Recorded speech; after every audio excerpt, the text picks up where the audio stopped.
நாம மகிமைப்படுவதாக. வாசிக்கலாம். சங்கீதம் 103வது அதிகாரம் 2வது வசனத்தை வாசிக்கும் போது, என் ஆத்துமாவே கர்த்தரை ஸ்தோத்திரி, அவர் செய்த சகல உபகாரங்களையும் மறவாதே. ஆமே. இதை நம்ம ஒவ்வொரு வாரமும் என்ன செய்யறோம்? ஒவ்வொரு ஜெபமும் ஒவ்வொரு கூட்டமும் முடிவில் நம்ம சொல்றோம். நமக்கு என்ன ஞாபகத்துக்கு வருதுன்னா, கூட்டம் முடிஞ்சிருச்சு, கூட்டம் முடிஞ்சிருச்சு, ஆமேன் போட்டாங்க. என் ஆத்துமாவேன்னு சொன்ன உடனே கடகடன்னு என்ன பண்ணுவாங்க தெரியுமா? பைபிள் எடுத்து என்ன செய்வாங்க? உள்ள வச்சிருவாங்க. சகல உபகாரங்களையும் மறவாதேன்னு சொல்லி முடிக்கிறதுக்குள்ள ஆளை காணாத இடத்துல. அப்ப நமக்கு என்ன ஆகி போயிடுச்சு அப்படின்னா, இந்த வசனம் சொன்னா கூட்டம் முடியுது. ஆனா அந்த வார்த்தையை நீங்க தாவீது சொல்லும்போது, ஆத்துமாவே நீ கர்த்தரை ஸ்தோத்திரி, அவர் செய்த சகல நன்மைகளையும் நீ மறக்காதப்பா, அதை நினைவு கூறு, நினைவு கூறு. நல்ல கவனிங்க.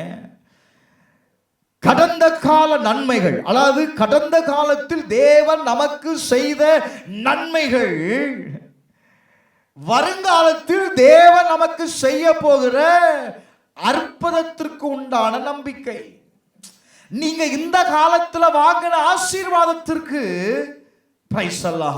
நீங்க நன்றி சொல்லாம போயிட்டீங்கன்னா, வருங்காலத்துல தேவன் செய்ய போகிற அற்புதத்திற்கு உங்களுக்கு என்ன, நான் என்னதான் பிரசங்கம் பண்ணாலும் உங்களுக்கு என்ன வராதுப்பா? நம்பிக்கை வராது. ஏன்னா இந்த வருஷமே அவர் ஒன்றும் செய்யலையே. செய்தார், ஆனா நான் என்ன செய்யல? செய்ததை நான் நினைவு கூறவில்லை. அல்லேலூயா, அல்லேலூயா. தாவீது தன்னுடைய வாழ்க்கையில் தேவன் செய்த சகல உபகாரங்களுக்கும் அவன் என்ன செய்தான் தெரியுமா? நன்றி சொன்னான். இந்த ஆண்டினுடைய கடைசி நேரத்தில் வந்திருக்கிறோம். கடைசி ஞாயிற்றுக்கிழமை. எத்தனையோ சூழ்நிலைகளை நாம் கடந்து வந்திருக்கலாம். ஆசீர்வாதம் வந்திருக்கும், கஷ்டம் வந்திருக்கும், பலகீனம் வந்திருக்கும், எத்தனையோ பள்ள மேடுகளை நாம் கடந்து வந்திருக்கலாம். ஆனா சில நேரத்தில் சில பகுதிகள் நிறைவேறிருக்கும், ஆனா நிறைவேறாமலும் இருக்கலாம். இல்ல, சிலது நிறைவேறிருக்கும், சில பகுதி என்ன செய்திருக்காது? நிறைவேறாமல் இருக்கும். உடனே நம்ம முடிவுக்கு வந்துடக்கூடாது. என்ன முடிவுன்னா, தேவன் நம்மை கைவிட்டார், தேவன் நம்மை கைவிட்டுட்டார் அப்படிங்கிற முடிவுக்கு வரக்கூடாது. ஏன்னா தேவன் நம்மளை கைவிட்டு இருந்தா இன்னைக்கு நம்ம கல்லறைக்குள்ளதான் இருப்போம். எங்க இருப்போம்? தேவன் நம்ம என்ன ஒரு மாதிரி பார்க்க, கொரோனால உங்களை எல்லாம் தூக்கி இருப்பாரு, அவர் உங்களை என்ன செய்யல? கைவிடல. Praise the Lord. அவர் நம்மை நினைத்தார். அப்ப நம்ம நம்முடைய வாழ்க்கையில நான் இப்படி சொல்றேன் பாருங்களேன், கடந்த காலத்தில், அதாவது ஒவ்வொரு நாளும் தேவன் நமக்கு செய்த நன்மைகளை நினைத்து நம்ம தேவனுக்கு நன்றி செலுத்தணுங்க. இது 3 நாள் இருக்கு. கடந்த காலத்தை நினைத்து நினைத்து நினைத்து நீங்க தேவனுக்கு நீங்க நன்றி சொல்லுவீங்கன்னா, 2026வது ஆண்டு உங்க வாழ்க்கையில ஒரு மிகப்பெரிய ஆசீர்வாதத்தை காண்கிற ஆண்டா இருக்கும்.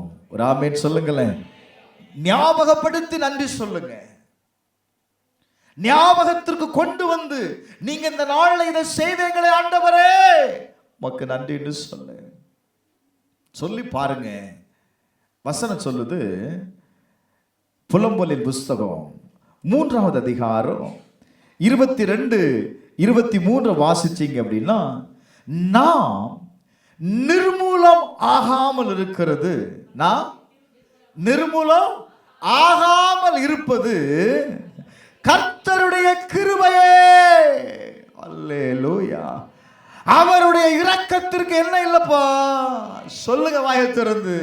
நான் நிர்மூலமாகாமல் இருப்பது அப்படின்னா நான் உயிரோடு இருப்பது அவருடைய கிருபை. எத்தனை பேர் விசுவாசிக்கிறீங்க? அல்லேலூயா.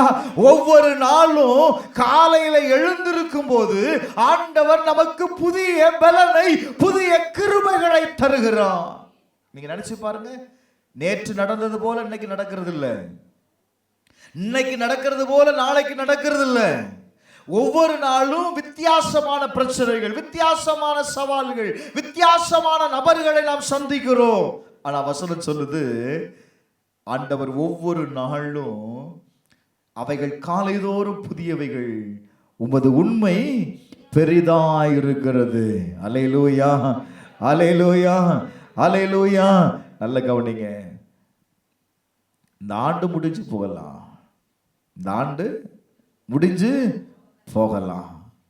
ஆனா ஆண்டவர், அவருடைய இரக்கத்திற்கு முடிவு இல்லை. அவர் நம்ம மேல வைத்திருக்கிற இரக்கத்திற்கு, இந்த வார்த்தை அப்படிதான் சொல்லுது இல்ல, அவருடைய இரக்கத்திற்கு என்ன இல்லை? முடிவு இல்லை. நீங்க இந்த முடிவுல, இந்த எண்டுல நீங்க நன்றி சொல்லும் போது 26வது ஆண்டுல கர்த்தர் வாசல்களை அவர் திறந்து கொண்டே இருப்பார். ஏன்னா அவருக்கு என்ன இல்லை? அவருக்கு என்ன இல்லைங்க? அவருடைய இரக்கத்திற்கு முடிவில்லை. நாம் முடிவில்லாத ஆண்டவரை நாம் ஆராதிக்கிறோம். அல்லேலூயா. வேதம் சொல்லுகிறது, அவர் நேற்றும் இன்றும் என்றும் மாறாதவர். விசுவாசிக்கிறீங்களா நீங்க? விசுவாசிக்கிறீங்களா நீங்க? அல்லேலூயா, அல்லேலூயா. கடந்த நாட்களை காத்தவர், கடந்த நாட்களில் என்னை போஷித்தவர், வருகிற நாட்களிலும் என்னை பாதுகாக்க, என்னை போஷிக்க, என்னை நடத்த, என் தேவைகளை சந்திக்க அவர் போதுமானவராயிருக்கிறார். ராமேட் சொல்லுங்கள. ஹல்லேலூயா, ஹல்லேலூயா, ஹல்லேலூயா. அப்ப நான் என்ன செய்யணும் அப்படின்னா, முதல்ல நன்றி சொல்லணும். இரண்டாவது, கடந்த நாட்களில் ஏற்பட்ட தோல்விகளை நம்ம என்ன செய்யணும் தெரியுமா? அவர் கையில ஒப்பு கொடுத்துடணும். கடந்த நாட்கள்ல நடந்த தோல்விகள் இருக்குல்ல, சில காரியங்களில் தோல்வி அடைந்திருப்பீங்க, சில கஷ்டங்கள் பாதையில் நீங்கள் கடந்து வருவீங்க. அதை எல்லாத்தையும் யார்கிட்ட கொடுத்துடணும் அப்படின்னா, ஏசப்பாட்ட கொடுத்துடணும். இதுல இன்னொரு வார்த்தை, ரொம்ப முக்கியமான வார்த்தை அப்படின்னா, அன்னைக்கு அப்படி நடந்துச்சுல்ல, அன்னைக்கு அப்படி நடந்துச்சுல்ல சொல்லவே சொல்லாது. அது அன்னைக்கு நடந்தது, அன்னைக்கோட என்ன செய்யுச்சு?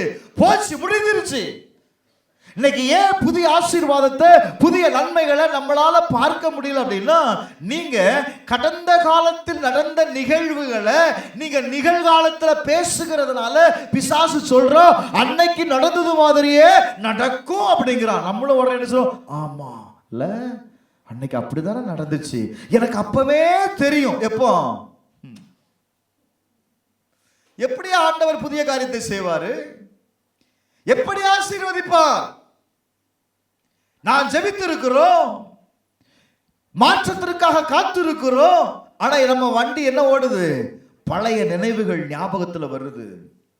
அவன் வந்து சொல்றான், அதெல்லாம் நம்பாத, அதெல்லாம் எங்கேயாவது ஒரு இடத்துக்கு தான் நடக்கும், உனக்கு என்னவே செய்யாது, நடக்கவே. ஆமா, இதுவரையில ஒண்ணுமே நடக்கல, அப்ப இனி என்ன செய்யாது? நடக்காது. யாரு முடிவு பண்றது? யோபு என்ன சொல்றான்? நீ முடிவு பண்றதா நடக்கும், நீ முடிவு பண்றதா, நீ தீர்மானம் பண்ணுகிறது தான் என்ன செய்யும்? நடக்கும். அப்போ என் காரியத்தின் முடிவுகளை, என்னுடைய வாழ்க்கையின் பகுதியை தீர்மானம் பண்ணுகிறது யார் அப்படின்னா நான் தான். தீர்மானம் பண்றது யாரு? நான் தீர்மானம் பண்ணும்போது அந்த தீர்மானத்தை தேவன் என்ன செய்கிறார் அப்படின்னா செயல்படுத்தி விடுகிறார். நம்ம என்ன செய்யறோம்? முடிவையும் அவரை எடுக்க சொல்லி செய்து முடிச்சிருங்க ஏசப்பா அப்படின்றோம்.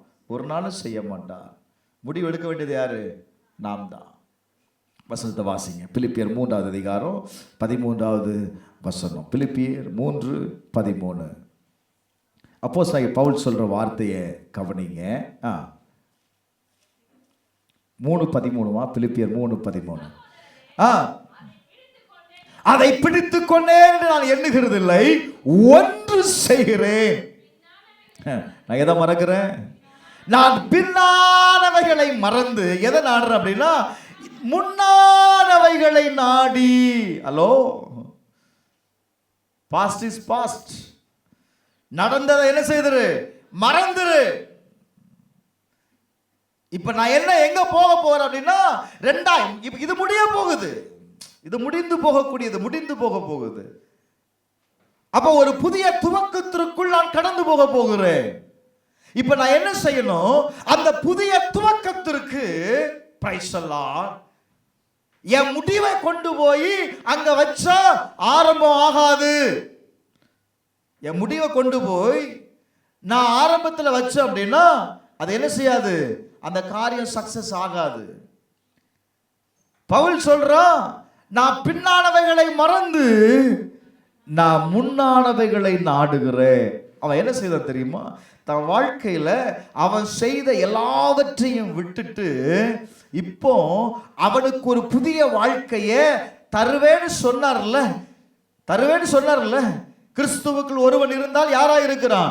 புதிய சிருஷ்டியா இருக்கிறான். பழையவைகள் எல்லாம் ஒளிந்து போயினேன்னு வசனம் சொல்லுது.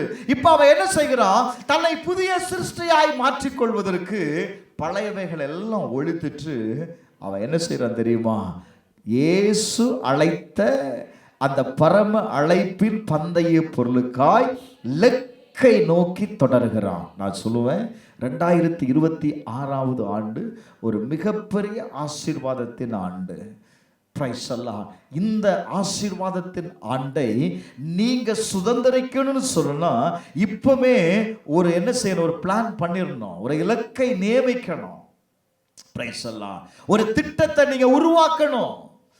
அந்த திட்டத்தை நீங்க உருவாக்காம எதை பெற்றுக்கொள்ள முடியாது அப்படின்னா ஆசீர்வாதத்தை பெற்றுக்கொள்ளவே முடியாது. நான் மறுபடியும் சொல்றேன், பிரைஸ் எல்லாம் உங்க தோல்விகளையோ அல்லது நீங்க அடைந்த என்னவா இருந்தாலும் சரி, அதை நீங்க என்ன செய்யாதீங்க, புதிய ஆண்டுல பிரவேசிக்கும் போது கொண்டு போகாதீங்க. பிரைஸ் எல்லாம். ஒருவேளை இந்த வருடம் நம்ம அநேக காரியத்தில் நம்ம தவறி இருக்கலாம், இல்லை? தவறு இருக்கலாம். யாரும் பரிசுத்தவான்லாம் கிடையாது.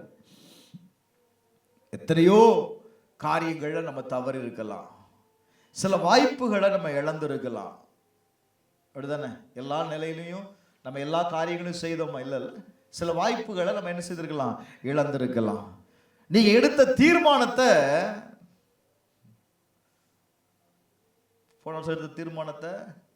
அது அன்னைக்கு நைட்டே போயிடுச்சு. சிலவங்க என்ன பண்ணிட்டோம்? எடுத்த தீர்மானத்தை நைட்டே என்ன செஞ்சிட்டோம்னா சர்ச்சில் வச்சுட்டு போயிட்டோம். மறந்துருப்பீங்க பாருங்க. இப்ப ஞாபகப்படுத்தி பாருங்க, என்ன தீர்மானம் எடுத்தீங்கன்னு. அது நீங்களே சொல்லுங்க பாஸ்டர். நீங்க தான் நான் சொல்லத கேட்டீங்கல்ல. நல்ல கவனிங்க. நீங்க எடுத்த தீர்மானத்துல தவறு இருக்கலாம். நான் இப்ப சொல்ற வார்த்தை ரொம்ப முக்கியம். நம்முடைய தேவன் கடந்த காலத்தில் நீங்க செய்த தவறுகளை அவர் ஒரு நாளும் ஞாபகப்படுத்த மாட்டார். நீங்க செய்த தவறுகளை சுட்டி காண்பிக்கிற தேவன் அல்ல. நீங்க செய்த தவறுகளை ஒருத்தன் சுட்டி காட்டுறான்னா அது சத்துரு. புரியுதா? தேவன் எப்பொழுதுமே உங்களுக்காக ஒரு எதிர்காலத்தை அவர் உருவாக்கி கொண்டே இருப்பார். என்னைக்காவது என் பிள்ளை என்ன செய்திருவான்? திரும்பி சொல்லுங்க, திரும்பி வந்துருவான். அவன் திரும்பி வருகிற அன்றைக்கு அவன் வாழ்க்கை மாறும். அவன் வாழ்க்கை என்ன செய்யும்? நீ திரும்பவே மாட்டேன்னா அது நான் பொறுப்பு இல்லை. ஆண்டவருடைய பாலிசி இதுதான். என்னைக்கு நீங்க திரும்பி வருகிறப்பா சரண்டராக அன்னைக்கு உங்களுக்காக உருவாக்கி வைத்தார்ல, அதையெல்லாம் உங்க கையில கொடுத்து உங்களை அழகு பார்ப்பார். அப்படி சொல்லட்டா?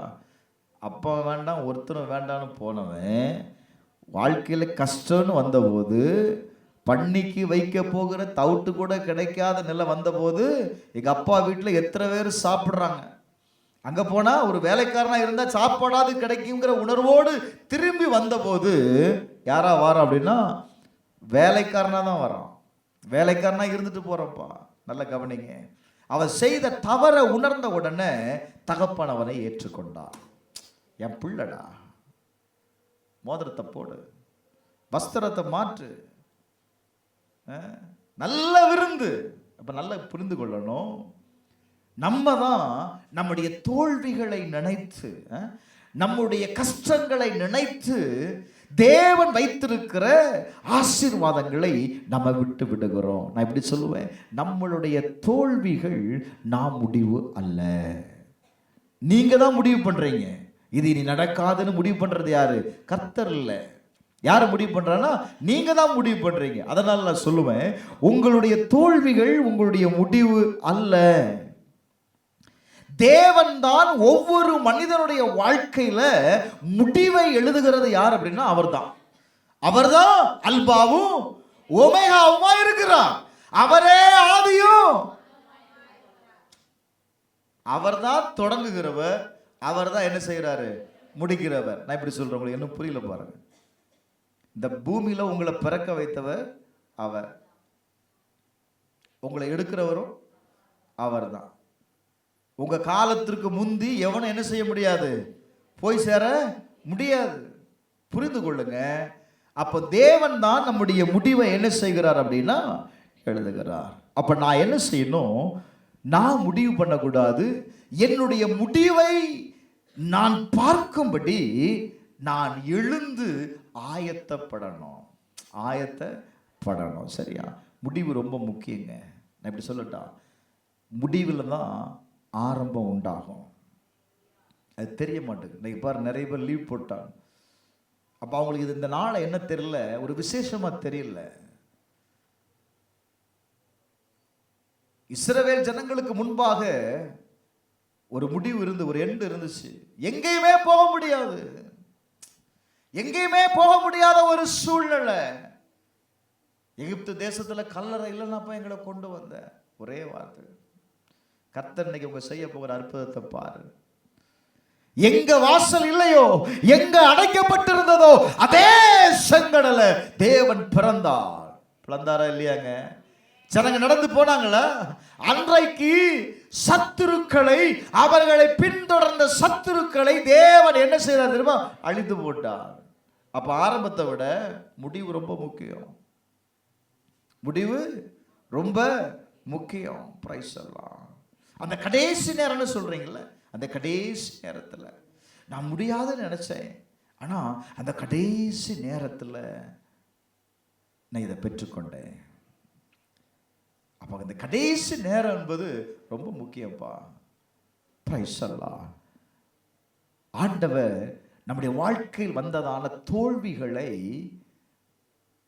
ஒரு முடிவுக்கு உண்டு பண்ணி புது துவக்கத்தை கொடுக்கிற நாட்கள். ஹல்லேலூயா, ஹல்லேலூயா. இன்னும் நீ தோல்வியே நினைச்சிட்டு இருக்காத, நடந்ததையே யோசிக்காத. அதற்கு ஒரு முடிவை ஆண்டவர் கொண்டு வந்துட்டார். எத்தனை பேர் விசுவாசிக்கிறீங்க? ஹல்லேலூயா. ஒரு முடிவு உண்டாயிற்று, ஒரு துவக்கத்தை கர்த்தர் வைத்திருக்கிறார். இப்ப நான் என்ன செய்யணும் தெரியுமா? இப்போ நான் அந்த துவக்கத்திற்காக எனக்குள்ள ஒரு எதிர்பார்ப்பு இருக்கணும். 3, வருகிற ஆண்டை விசுவாசத்தோடு எதிர்பார்க்கணும். அப்ப முடிஞ்சது முடிஞ்சு போச்சு. முடிஞ்சது, இந்த வருஷம் நடந்ததெல்லாம் முடிஞ்சு போச்சு. எதெல்லாம் தோல்வியா இருந்ததோ அதற்கு எல்லாம் புதிய துவக்கத்துல ஆண்டவர் என்ன செய்கிறார் தெரியுமா? ஒரு துவக்கத்தை உண்டாக்குகிறார். ஒரு ஆமென் சொல்லுங்களேன். இவ்வளவுதானா? ஆமென். அப்ப நான் என்ன செய்யணும்? இந்த முடிவை அல்ல, துவக்கத்தை நான் எதிர்பார்க்கணும். நடந்த நாட்கள்ல நடந்ததை குறித்து யோசிக்காத. கர்த்தர் புதிய ஆண்டுல என்ன ஆசீர்வாதத்தை வைத்திருக்கிறார். சங்கீதம் 65வது அதிகாரம் 11வது வசனத்தை நீங்க வாசித்து பாருங்க. அங்க வசனம் சொல்லுகிறது, வருஷத்தை உம்முடைய நன்மையால் முடிசூட்டி இருக்கிறார். வருஷத்தை. அப்ப 2026வது ஆண்டை கர்த்தர் என்ன செய்திருக்கிறார்? நன்மையால் முடிசூட்டி இருக்கிறார். அப்ப நன்மையின் அந்த ஆண்டை நான் சுதந்திரித்துக் கொள்வதற்கு எனக்கு என்ன வேணும்பா? ஒரு எதிர்பார்ப்பு இருக்க வேண்டும். பிரைஸ் எல்லாம். நான் இப்படி சொல்லட்டா, இப்போ 2026 நம்ம எல்லாம் பார்க்கல. பார்த்துருக்கீங்களா? பார்க்கல. நீங்க பார்க்காததுனால அது எப்படி இருக்குமோ அப்படின்னு கற்பனை பண்ணாதங்க. உங்களுக்கு முன்னாடி அந்த ஆண்டை யார் பார்த்துட்டா அப்படின்னா தேவன் பார்த்துட்டாரு. சொல்லுங்களேன். அதை பார்த்தவர் இப்ப என்ன செய்திருக்கிறார் தெரியுமா? அந்த ஆண்டை நன்மையாய் முடிசூட்டி இருக்கிறார். அல்லேலூயா, அல்லேலூயா. நீ நடக்கிற பாதைகள் முழுவதும் அது எப்படி இருக்குமா? நெய்யாய் பொழிகிறது. எத்தனை பேர் விசுவாசிக்கிறீங்க?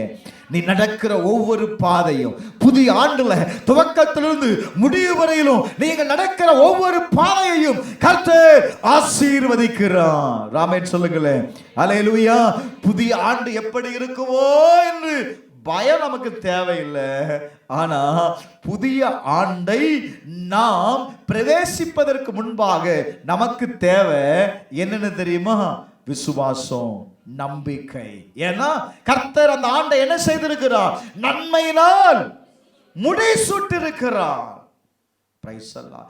எனக்கு வேண்டிய நன்மையை அந்த ஆண்டு என்ன செய்திருக்கிறாரு? வச்சிருக்கிறார். இப்ப என் வேலை என்ன அப்படின்னா அதை சுதந்திரித்துக் கொள்றதுதான் என் வேலை. அந்த வேலை என்ன? அந்த நன்மைகளை சுதந்திரித்து கொள்வதுதான் என்னுடைய வேலை. மறுபடியும் சொல்றேங்க, உங்க வாழ்க்கையில் நடந்த தோல்விகளை மட்டும் புதிய ஆண்டுக்குள்ள கொண்டு போயிடாதுங்க. மறந்துரு. நடந்தது நடந்ததாவே போட்டோம். நடக்க போகிறத யோசி. நடக்க போகிற காரியங்களை சிந்திங்க. நடக்க போகிற செய்ய போகிற பகுதிகளை நீங்க சிந்திங்க. அப்படி செய்தீங்க அப்படின்னா கட்டாயம் உங்க வாழ்க்கையில் ஒரு பெரிய மாற்றம் உண்டாகும். நான்காவது, புதிய தீர்மானத்துடன் புதிய ஆண்டுக்குள் பிரவேசிக்கணும். இப்ப ஆண்டவர் நன்மையை வச்சிருக்கிறான்னு சொன்னேன் இல்ல? புதிய ஆண்டுல என்ன வச்சிருக்கிறாரு? நன்மையை வச்சிருக்கிறார். இப்ப அந்த நன்மையை சுதந்திரித்துக் கொள்வதற்கு ரொம்ப அவசியம் என்ன தெரியுமா? நீங்க எடுக்கிற தீர்மானம் தான். நீங்க தீர்மானத்தை எடுத்து அந்த ஆண்டுக்குள்ள பிரவேசித்து பாருங்க. நம்ம எப்படி தீர்மானம் எடுக்கிறோம்? அவர் செய்யட்டும், நான் செய்யறேன். அதெல்லாம் இங்க ஒர்க் அவுட் ஆகாது. நீங்க என்ன செய்வீங்கன்னு நீங்க சொல்லி பாருங்க. கர்த்தர் நீங்க எடுக்கிற தீர்மானத்தை கர்த்தர் ஆசீர்வதிப்பார். யோசுவாவின் புஸ்தகம் 24வது அதிகாரம் 15வது வசனத்துல அவன் சொல்லுகிறான், நானும் என் குடும்பமும் கர்த்தரை சேவிப்போம். நீ ஆராதிச்சா ஆராதி. அந்த வசனத்தை வாசிமா. கர்த்தரை சேவிக்கிறது உங்க பார்வைக்கு ஆகாது கண்டா யாரை சேவிப்பீங்கப்பா? பிரைஸ் அல்லாஹ். யாரை நீங்க சேவிப்பீங்க? நீ யாரை வேணாலும் சேவிச்சுக்கோ. நானும் என் வீட்டாரும் என்ன செய்வோம்? கர்த்தரையே சேவிப்போம். கர்த்தரை விட்டு விலகிற காரியம் எங்களுக்கு தூரமா இருப்பதாக தீர்மானம் பண்றான். அப்ப நீங்க எடுக்க வேண்டிய தீர்மானம் எப்படி இருக்கணும் அப்படின்னா ஒரு ஸ்ட்ராங்கான தீர்மானமா இருக்கணும். அவங்க எப்படி வேணாலும் இருக்கட்டும், அவங்க எப்படி வேணாலும் இருந்துட்டு போட்டோம், ஆனா நான் என்ன செய்வேன்? என் குடும்பம் கர்த்தருக்கு என்ன செய்யும்? தீர்மானம் எடுத்து பாருங்க. கட்டாயம் உங்க வாழ்க்கை ஆசீர்வாதமாய் மாறுங்க. பிரைஸ் அல்லாஹ். நீங்க எடுக்க வேண்டிய தீர்மானம் என்ன தெரியுமா? ஒருவேளை இந்த ஆண்டு உங்களால ஜெபிக்க முடியாம போயிருக்கலாம், வேதம் வாசிக்க முடியாம போயிருக்கலாம், தேவனுடைய ஊழியத்தை செய்ய முடியாம போயிருக்கலாம், சில பாவங்களை உங்களால விட முடியாம இருந்திருக்கலாம். தீர்மானம் எடுத்து பாரு. நான் 2026 நான் நீ ஒழுங்கா ஜெபம் பண்ணுவேன், ஒழுங்கா ஆலயத்திற்கு வருவேன், ஒழுங்கா வேதத்தை வாசிப்பேன், நான் இனிமேல் அந்த பாவத்தை செய்ய. நீங்க எடுக்கிற தீர்மானம் தான் பிரதர், நீங்க எடுக்கிற தீர்மானம் தான் சிஸ்டர். Praise the Lord. என்ன செய்யும் தெரியுமா? தேவனுடைய ஆசீர்வாதத்தை சுதந்திரிக்க வைக்கும். எத்தனை பேர் விசுவாசிக்கிறீங்க? அல்லேலூயா. 1 சாமுவேல் 7வது அதிகாரம் 12வது வசனத்தை வாசிக்கும் போது, இம்மட்டும் கர்த்தர் எங்களுக்கு என்ன செய்தாரா? உதவி செய்தார். தீர்மானம் எடுத்து பாரியா. நீ எடுக்கிற தீர்மானம் என்ன செய்யும் தெரியுமா? தேவன் உங்க வாழ்க்கையில உதவி செய்வதை நீங்கள் கவனிப்பீர்கள். அல்லேலூயா, அல்லேலூயா. 5வது, பிரைஸ் அல்லாஹ், நம்மளுடைய கண்ணீரை தேவன் கவனிக்கிறார். ஒருவேளை இந்த ஆண்டுகளை நிறைய கண்ணீர் வடிச்சிருக்கலாம், நிறைய கண்ணீரை விட்டுருப்பீங்க பாருங்க. பிரைஸ் அல்லாஹ். சிலவங்க தேவைக்காக கண்ணீர் விட்டுருப்பீங்க, சிலங்க தேவை இல்லாத காரியத்திற்காக கண்ணீர் விட்டுருப்பீங்க. சில கண்ணீர் பாதுகாப்புக்காக கூட இருக்கலாம். இல்ல புரியல? வீட்டுக்காரர் அடிக்க வரும்போது அழுதுட்டா அடிக்க மாட்டார்.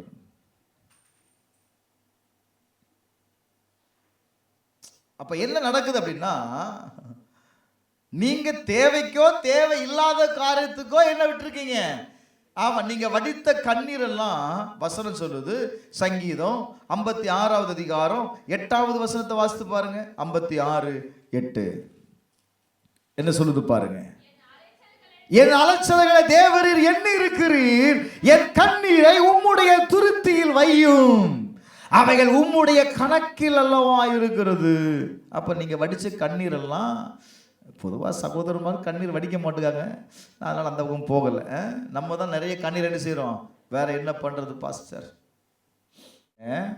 ஆண்டவரே என் கண்ணீரை நீ எங்கே வச்சிருக்கிறீர். உங்கள் பாத்திரத்தில் வச்சிருக்கிறேன், உங்கள் பாத்திரத்தில் வச்சிருக்கிறேன். நல்லா கவனிங்க. நீங்கள் நினைக்கிறீங்க, நான் சில நேரத்தில் சிலரோடு சொல்லுவேன், தேவையில்லாத காரியத்துக்கு கண்ணீர் என்ன செய்யக்கூடாது, வடிக்கக்கூடாதுன்னு சொல்லுவேன். ஏன் தெரியுமா? நீங்கள் நினைக்கிறீங்க,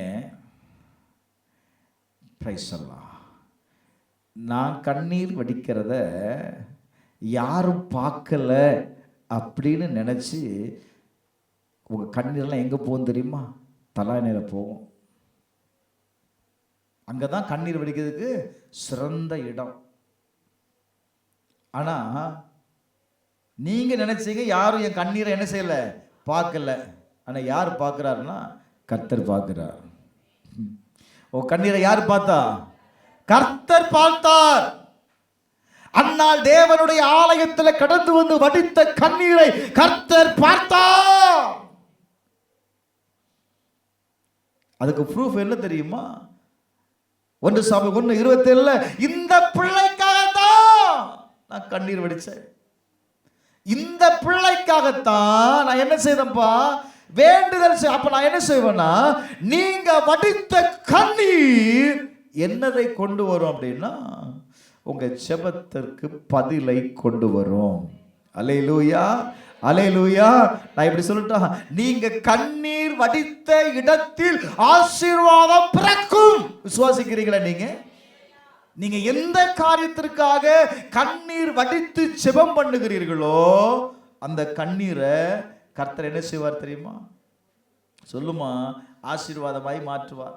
அப்ப தேவையில்லாத அல்வாய்க்கெல்லாம் என்ன செய்யக்கூடாது, கண்ணீர் வடிக்க கூடாது. எது கண்ணீர் வடிக்கணும்னா, ஜெபத்தை கண்ணீரா மாற்று. தேவனிடத்துல கேட்கிற காரியத்திற்கு கண்ணீரா மாற்று. அந்த கண்ணீரை கர்த்தர் என்ன செய்கிறார் அப்படின்னா காண்கிறார். நான் ஏன் இந்த பாயிண்ட் எடுத்தேன் அப்படின்னா, இந்த வருஷம் நிறைய பேர் நிறைய கண்ணீர் விட்டுருக்கிறீங்க பாவம். அதுக்கு ஒரு ஆறுதலாக இருக்கட்டுமே. உன் கண்ணீருக்கு என்ன வருது, பலன் வருது. எத்தனை பேர் விசுவாசிக்கிறீங்க? கண்ணீர் வடிச்சவங்களாம் சத்தமா ஆமேன்னு சொல்லப்பா. அல்லேலூயா, அல்லேலூயா. உன் கண்ணீருக்கு பதில் வருகிறது. ப்ரூஃபை காட்ட போறீங்க. இதுக்காக தான் பாஸ்டர் கண்ணீர் வடிச்சேன், இந்த பயலுக்காக நான் வடிச்ச கண்ணீர். சொல்லு பேச்சே கேட்க மாட்டேங்கான் பாஸ்டர். நீ வடிச்ச கண்ணீருக்கு பலன் என்னம்மா பேசாம, உனக்கு பலன் என்ன செய்யுது, வருது. பிரைஸ் அல்லாஹ், ராமேன் சொல்லுங்களேன். ரைட், 6வது பாயிண்ட். நேரம் போது பாருங்க.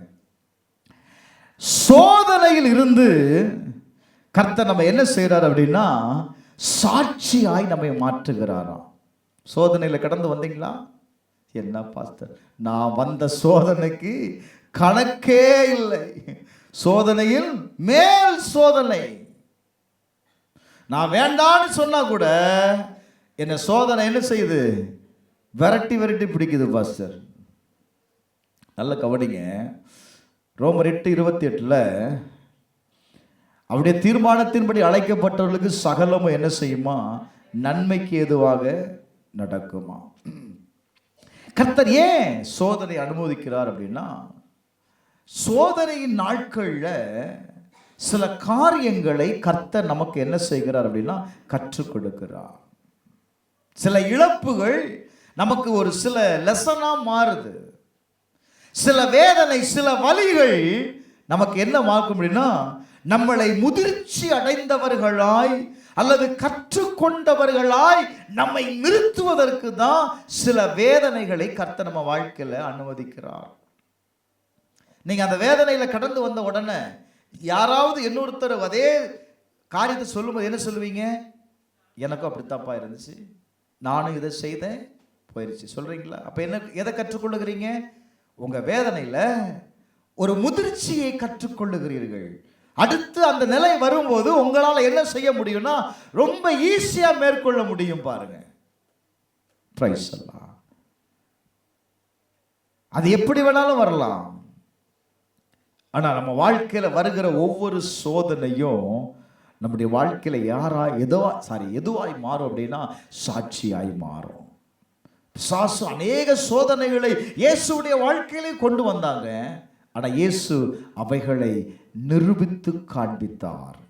எப்படி நிரூபித்து காண்பித்தார்னா சாட்சியாய் நிரூபித்து காண்பித்தார். ஒரே வருஷத்துல யோபுடைய வாழ்க்கையில பார்த்தா எத்தனை சோதனை, கொஞ்சம் யோசித்து பாருங்க, எத்தனை சோதனைங்க. அவைகள் எல்லாவற்றிலையும் யோபு என்ன செய்யல? பாவம் செய்யல, தேவனை மறுதலிக்கல, ஆண்டவரை நம்பி இருந்தான். என் மீட்பர் உயிரோடு இருக்கிறார்னு சொன்னான். நடந்தது என்ன தெரியுமா? அவன் இழந்து போன எல்லாவற்றிலையும் கர்த்தர் இரட்டிப்பான நன்மையை கொடுத்தார். உங்க வாழ்க்கையில கடந்து வந்த எல்லா சோதனைகளும் எதற்காக அப்படின்னா உங்களை இரட்டிப்பான ஆசீர்வாதத்திற்கு நேராக உங்களை கொண்டு வருவதற்காகத்தான். அந்த ஆசீர்வாதத்திற்குள்ளாக உங்களை நிறுத்துவதற்காகத்தான். உங்க வாழ்க்கையில சோதனையே தவிர உங்களை சோதிக்கணும்னு ஆண்டவருக்கு என்ன இல்லப்பா, உங்களை உருவாக்கணும், உங்களை பலப்படுத்தணும், இன்னும் உங்களை முதிர்ச்சி அடைய செய்யணும். அதனாலதான் வசனம் சொல்லுது, சோதனையை சகிக்கிற மனுஷன். நீங்கெல்லாம் சகிக்கிறீங்களா? சகிச்சுதானே பாஸ்டர் ஆகணும். வேற என்ன பண்ணாச்சு? வாக்குப்பட்டாச்சு, என்ன பண்ணிதான் ஆகணும்? நல்ல கவனிங்க, இந்த சோதனைக்கு ஒரு முடிவு வருது. இந்த சோதனைக்கு என்ன வருது? ஒரு முடிவு. முடிவு யார் எங்க இருந்து வர? உங்ககிட்ட தான் வருது. நீங்க தீர்மானம் பண்றது கர்த்தர் இடம் மாற்றார் அப்படின்னா ஜெயமாய் மாற்றி கொடுக்கிறார். அல்லேலூயா, அல்லேலூயா, அல்லேலூயா. கடைசியா பாயிண்ட் நம்பர் 7. சிலர் வாழ்க்கையில எத்தனையோ வாக்குத்தத்தங்கள் இருக்கும். எத்தனை ஆண்டு காலம் தான் பாஸ்டர், இன்னைக்கு நடக்கும், நாளைக்கு நடக்கும், இன்னைக்கு மாறுவார், நாளைக்கு மாறுவார். எத்தனை வருஷம்தான் காத்திருக்கிறது? அப்படி இருக்கிற ஆளும் இருக்கிறான் இல்ல? என்ன அமைதியா இருக்கிறீங்க? ஆனா பிரைஸ் அல்லாஹ், தாமதம் உங்க வாழ்க்கையில் அது தோல்வி அல்ல. நீங்க நினைக்கலாம் நான் ஒரு தோல்வியை சந்திச்சிட்டேன்னு நீங்க நினைக்கலாம். புரியுதா? நீங்க தோல்வியை சந்திச்சதை போல நீங்க நினைக்கலாம். ஆனா அது தோல்வி அல்ல. உங்களை தேவ திட்டத்தில் தேவன் நடத்துகிறார். அப்ப உங்க வாழ்க்கையில நடக்கிற ஒவ்வொரு தாமதமும் உங்களை தேவ திட்டத்தில் தேவன் உருவாக்குகிறார். ஒரு ஆமென் சொல்லுங்களேன், சத்தமா சொல்லுப்பா. ஹல்லேலூயா, ஹல்லேலூயா. அப்ப இப்படி சொல்லணும், உங்க வாழ்க்கையில் நடக்கிற ஒவ்வொரு தாமதமும் அது என்ன செய்கிறது அப்படின்னா தேவ திட்டத்தை நிறைவேற்றுகிறது. ஆபிரகாமுக்கு வாக்கு கொடுத்தார், தலைவர் காத்திருந்தார், பாட்டி நிறைய குறுக்கு வழியெல்லாம் கொண்டு வந்துச்சு, ஆனாலும் தேவ திட்டம் மாறல. காத்திருந்தான். வசனம் சொல்லுது பொறுமையோடு காத்திருந்தான். என்ன நடந்தது தெரியுமா? அவனை கொண்டு அவன் சந்ததியை கர்த்தர் ஆசீர்வதித்தார். அல்லேலூயா. அப்ப அதற்கு எடுத்துக்கொண்ட காலத்தை நீங்க பார்க்கணும். அப்ப சில தாமதம், நான் இப்படி சொல்லட்டா, எந்த அளவுக்கு தாமதம் ஆகுதோ அந்த அளவுக்கு ஒரு வேல்யூபிளான பர்சனா நீங்க மாற போறீங்கன்னு அர்த்தம். தேவன் ஒரு பெரிய திட்டத்தை உருவாக்குகிறார்னு அர்த்தம். இதுதான் சத்தியம். பிரைஸ் அல்லாஹ். அப்ப ஒவ்வொரு காலதாமதமும் உனக்கு எதை கொடுக்கு அப்படின்னா தேவ திட்டத்தை உருவாக்கி கொடுக்கிறது. அதனாலதான் ஆபகுக் 2வது அதிகாரம் 3வது வசனத்தை வாசித்து பாருங்க. ஆபகுக் 2:3 குறித்த காலத்துக்கு தரிசனம் இன்னும் வைக்கப்பட்டிருக்கிறது, முடிவில் ஹலோ நல்ல கவனிமா, குறித்த காலத்துக்கு தரிசனம் முடிவில், வருஷத்தின் முடிவில் விளங்க போகுது. எத்தனை பேர் விசுவாசிக்கிற எனக்கு தெரியல. இவ்வளவு நாள் நீ காத்திருந்தல, இந்த வார்த்தை சொல்லுது பாருங்க, தாமதித்தாலும் காத்திரு, அது நிச்சயமாய் வரும். ராமன் சொல்லுங்களேன். ஹல்லேலூயா, ஹல்லேலூயா, ஹல்லேலூயா. இனி இவ்வளவு நாள் நீ காத்திருந்தல, இவ்வளவு நாள் காத்திருந்தல, நான் சொல்றேன் இனி தாமதிப்பதில்லை. இனி தாமதிப்பது இல்லை. காரணம் என்ன தெரியுமா? காரணம் என்ன தெரியுமா? ஹல்லேலூயா. அது கடைசி நாள்ல அது என்ன செய்யுமா? விளங்கும். வாக்குத்தத்தம் நிறைவேறலையே, தீர்க்க தரிசனம் நிறைவேறலையே, கர்த்தர் சொன்ன வார்த்தை நிறைவேறலையே.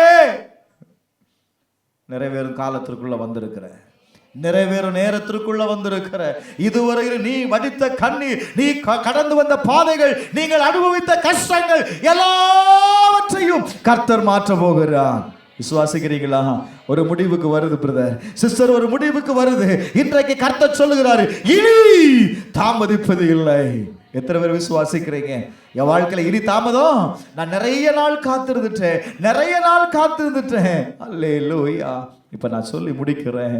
தேவன் மறந்து விட்டார் நினைக்காத. ஓ தேங்க்யூலா.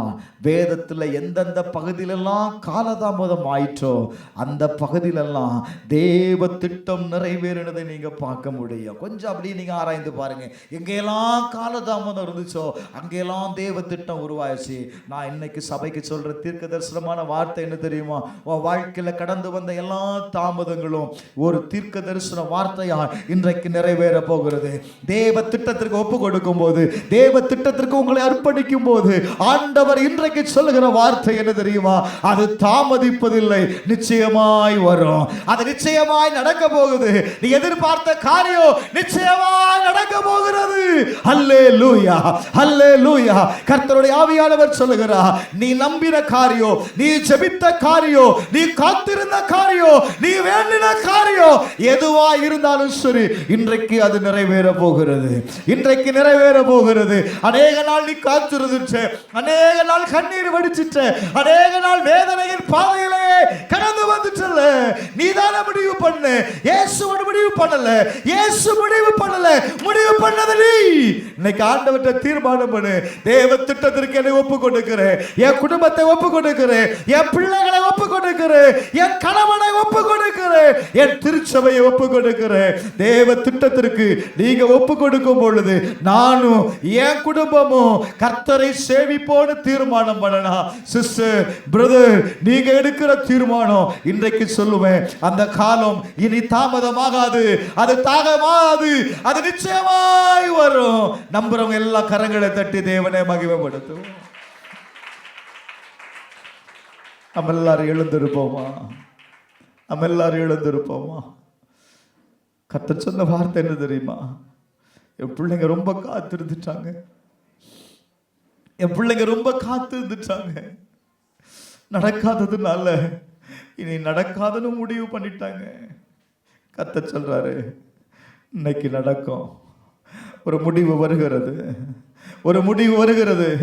உங்களுடைய புதிய தீர்மானம் தான், உங்களுடைய புதிய தீர்மானம் தான் பிரதர், சிஸ்டர். புதிய ஆண்டுடைய ஆசீர்வாதத்தை நீ சுதந்திரித்துக் கொள்ள போகிற. உன் கண்ணீரை யாரும் பார்க்கலன்னு நினைச்சியாப்பா? நீர் கண்ணீர் வடிக்கும் போதே கர்த்தர் பார்த்துட்டார். உன் கண்ணீரை பார்த்துட்டார். உன் சோதனையின் நாட்களை கர்த்தர் பார்த்தார். நீ கடந்து வந்த பாதைகளை கர்த்தர் பார்த்தார். ஆனா இன்னைக்கு நீ ஒப்பு கொடுக்கும் போது, நீ தீர்மானம் பண்ணிட்டனா, நான் சொல்லுவேன், கர்த்தர் புதிய வாசலை திறப்பார். புதிய ஆண்டு உனக்கு ஆசீர்வாதத்தின் ஆண்டாய் மாறும். தேவன் நன்மையின் ஆண்டாய் உனக்கு மாற்றி தருவான். தீர்மானம் பண்ணுங்க. ஒரு 2 நிமிஷத்துல முடிக்கிறேன். ஒரு தீர்மானம் எடுங்க பார்க்கலாம். தீர்மானம் எடுங்க பார்க்கலாம். ஆண்டவரே, ஆண்டவரே, ஆண்டவரே, எதை எதிர்பார்க்கிற? எதை எதிர்பார்க்கிற பிரதர் சிஸ்டர்? எதை எதிர்பார்க்கிற? நீ எடுக்கிற தீர்மானம் ஒர்த்தா இருக்கணும். நீ எடுக்கிற தீர்மானம் ஒர்த்தா இருக்கணும். ஆண்டவரே, நீ தீர்மானம் எடுத்துட்டனா, நான் சொல்லுவேன், கர்த்தர் செயல்பட ஆரம்பிச்சிருவார். ஒப்பு கொடுக்குறீங்களா? எத்தனை பேர் ஒப்பு கொடுக்குறீங்க? எத்தனை பேர் ஒப்பு கொடுக்குறீங்க? இன்னைக்கு அநேகருடைய வாழ்க்கையில கர்த்தர் தொட்டு இருக்கிறார். ஒரு மாற்றத்தை கர்த்தர் உண்டாக்கி இருக்கிறார். தோல்விகள் எல்லாம் ஜெயமாய் மாறப்போகுது பிரதர் சிஸ்டர். தோல்விகள் எல்லாம் ஜெயமாய் மாறப்போகிறது. நிச்சயமாகவே முடிவு வருது, முடிவு வருது, முடிவு வருது. இது முடியாதுன்னு நினைச்சல பிரதர், இது முடியாதுன்னு நினைச்சல. இன்னைக்கு ஆண்டவர் சொல்றார், நிச்சயமாகவே உனக்கு ஒரு முடிவு வருது.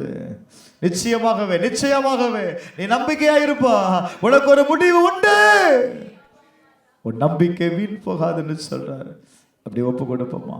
எங்கள் பரலோக பிதாவே, இயேசுவின் நாமத்தில் ஜெபிக்கிறப்பா. ஆண்டவரே, தேவனுடைய கரத்தில் ஒப்பு கொடுத்த, தீர்மானம் எடுத்த ஒவ்வொரு பிள்ளைகளுக்காக ஜெபிக்கிறேன். என் ஆண்டவர், இந்த பிள்ளைகளை ஆசீர்வதிங்கப்பா. புதிய ஆண்டுல கர்த்தர் இவர்களுக்காக வைத்திருக்கிற நன்மையை சுதந்திரித்துக் கொள்ள இவர்கள் ஒவ்வொருவரும் தங்களை அர்ப்பணித்திருக்கிறார்கள். ஆண்டவரே, தீர்மானங்களை எடுத்திருக்கிறார்கள். இவர்கள் எடுத்த தீர்மானம், இவர்கள் எடுத்த அர்ப்பணிப்பு 2026 ஆண்டு நன்மையை காண, நன்மையின் வாசல்களை சுதந்திரித்துக் கொள்ள ஆண்டவர் அனுக்கிரகம் செய்ததற்காய் நன்றி அப்பா. இயேசுவின் நாமத்தில் ஜெபிக்கிறேன். ஒவ்வொருவருக்கும் புதிய வாசல்களை திறங்க. ஒவ்வொருடைய சூழ்நிலையும், ஒவ்வொருடைய குடும்பமும் ஆண்டவரை ஆசீர்வாதத்தை காணட்டும். இயேசு கிறிஸ்துவின் நாமத்தினால ஆண்டவரே, உங்க ஆளுகை கடந்து போவதற்காய் நன்றி. இயேசுவின் நாமத்தில் ஜெபிக்கிறேன் நல்ல பிதாவே.